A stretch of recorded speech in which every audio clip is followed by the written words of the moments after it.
श्रीनाथ जी, गुरु गोरखनाथ जी के चरणों में आदेश आदेश आदेश। महामाई महाकाली भैरव बाबा, भगवान दत्तात्रेय जी, नवनाथ 84 सिद्धों के चरणों में आदेश आदेश आदेश। अलख निरंजन, हर हर महादेव।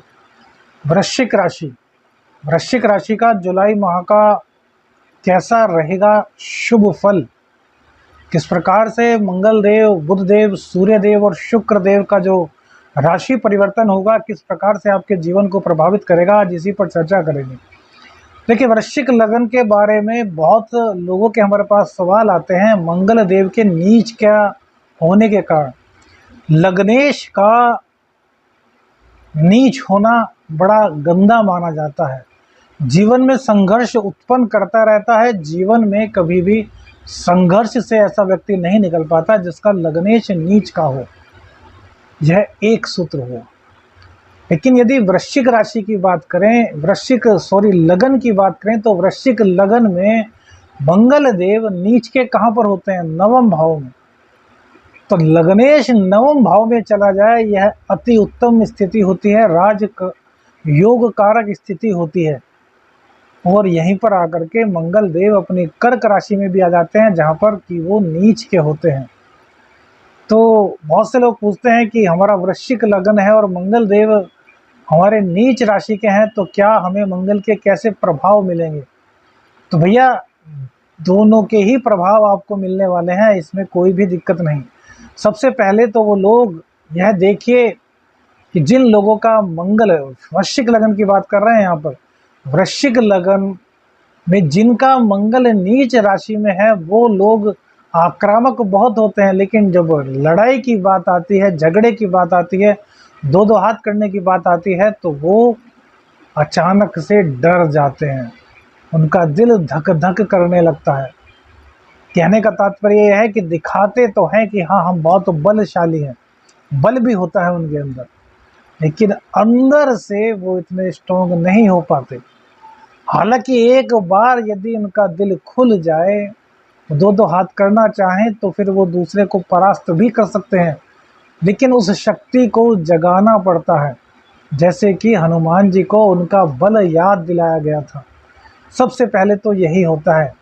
यह उन लोगों के लिए है जिनका मंगल वृश्चिक लगन के हैं और मंगल नीच का है। दूसरा, उनको भैया भाई का सुख नहीं मिल पाता, यह दूसरा एक अशुभ संकेत होता है।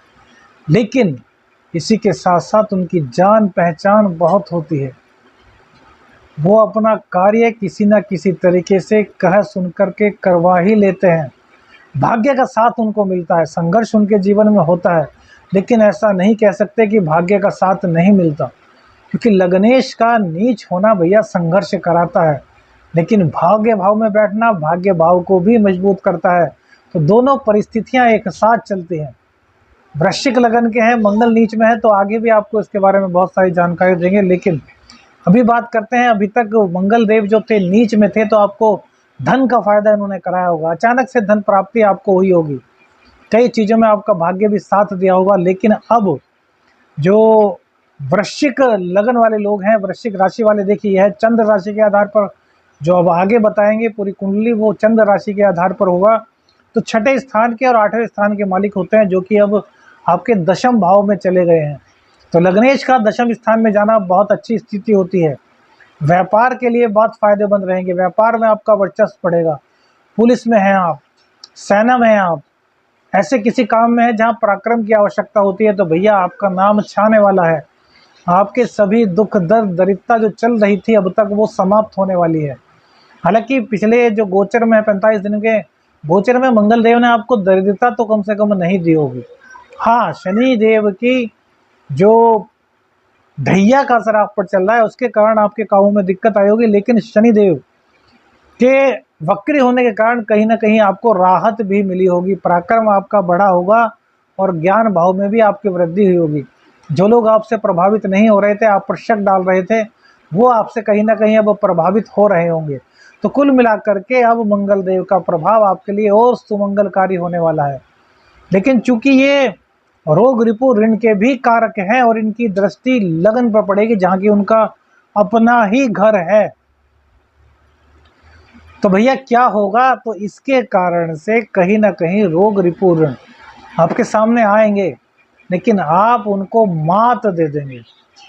चतुर्थ भाव पर मंगल देव की दृष्टि पड़ेगी तो माँ का स्वास्थ्य खराब हो सकता है, लेकिन भैया सुखों के लिए प्रयत्नशील होंगे। सुख अभी नहीं मिल पाएगा, आगे सुख मिलेगा।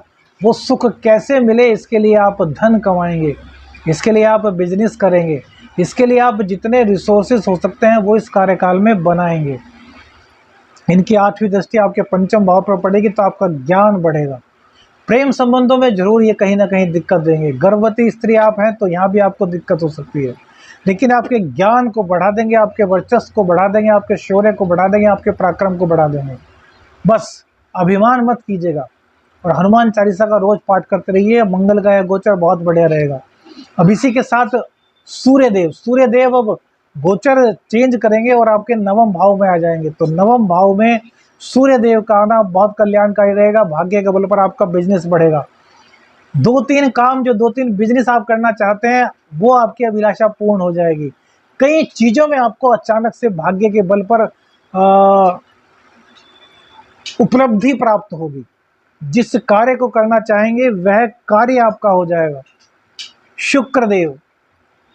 शुक्रदेव जो है वो आपके दूसरे यानी कि आपके सप्तम भाव के और आपके द्वादश भाव के मालिक होते हैं, जो विदेश से आपको इनकम कराएंगे। दाम्पत्य में कोई दिक्कत थी वह दूर हो जाएगी, लेकिन भैया एक्स्ट्रा मैरिटल अफेयर बढ़ेंगे। विपरीत लिंगी के प्रति आपका आकर्षण बढ़ेगा। खुद ही अपने पुरुषत्व को आप खत्म करेंगे। समझ जाइए क्या होता है, अर्थात गलत सोहबत में भी पड़ सकते हैं। तो इन चीज़ों से आपको बचना होगा। यदि इन चीज़ों से बच गए तो भैया जीवन साथी के सहयोग से बहुत आगे बढ़ पाएंगे। प्रेम संबंधों में धोखा मिल सकता है भैया, इस चीज़ का ध्यान रखिएगा। जहाँ भी प्रेम संबंधों में है पूरा परख लीजिए, जांच लीजिए। और हाँ, हमने कहा कि धोखा मिल सकता है, इसका मतलब यह नहीं कि आप शक करना शुरू कर दें। शक तभी कीजिए जब आपके पास प्रूफ हो। इससे पहले प्यार है। जरूरी तो नहीं कि सबकी कुंडली में दशाएं खराब होंगी तो आपको धोखा मिलेगा। गोचर में धोखे की स्थिति बन रही है। यदि आपकी कुंडली में भी खराब दशाएं चल रही है तो धोखा मिलेगा, अन्यथा ऐसा नहीं कि धोखा मिले ही मिलेगा। कुंडली की स्थिति मेन होती है, गोचर का असर उसमें ऐड करता है। कुंडली में अच्छी दशाएं हमने अच्छा बताया तो सर्वश्रेष्ठ हो गया। कुंडली में बुरी दशाएं हैं, हमने अच्छा बताया तो सम हो गया। कुंडली में बुरी दशाएं, हमने बुरा बताया तो बेड़ा गर्क हो गया। समझ लीजिए, चंद्र राशि के आधार पर यह राशि फल है भैया। जी जान लगा देंगे अपने बिजनेस को बढ़ाने के लिए। आपकी बिजनेस में तरक्की भैया पूरी तरीके से तरक्की होगी। वहीं पर तीसरे और 8वें और 11वें के मालिक भी जल्द ही आपके नवम भाव में आ जाएंगे। तो भैया गुप्त ज्ञान जागृत होगा, अचानक से धन मिलेगा, साधनाओं के फील्ड में आगे बढ़ेंगे, कोई गुरुदेव आपको मिल जाएंगे। हो सकता है किसी शक्ति की आपको प्राप्ति हो, कोई सिद्धि की आपको प्राप्ति हो। तो कुल मिलाकर के यह गोचर आपके लिए बहुत ही कल्याणकारी रहने वाला है। शनि देव का वक्री होना यह तो आपके लिए परम कल्याणकारी है ही, उसके अलावा मंगल देव का चेंज होना बहुत अच्छा है। पिता की और माँ की सेहत का ध्यान अवश्य रखिएगा। जीवन साथी के प्रति वफादार बने रहिएगा। यह गोचर आपको जिंदगी में इतना दे देगा कि आपने सोचा नहीं होगा। हनुमान जी की उपासना जरूर कीजिएगा। मंगलवार और शनिवार में सुंदरकांड का पाठ कीजिएगा। सावन चल रहा है, भगवान शिव को रोजाना दूध से अभिषेक कीजिएगा। गुड़ को पानी में घोल लीजिए और उससे भगवान शिव का अभिषेक करेंगे तो मंगल और शनि जनित जितनी पीड़ाएं हैं वो सब समाप्त हो जाएंगे। आदेश अलख निरंजन। हर हर महादेव।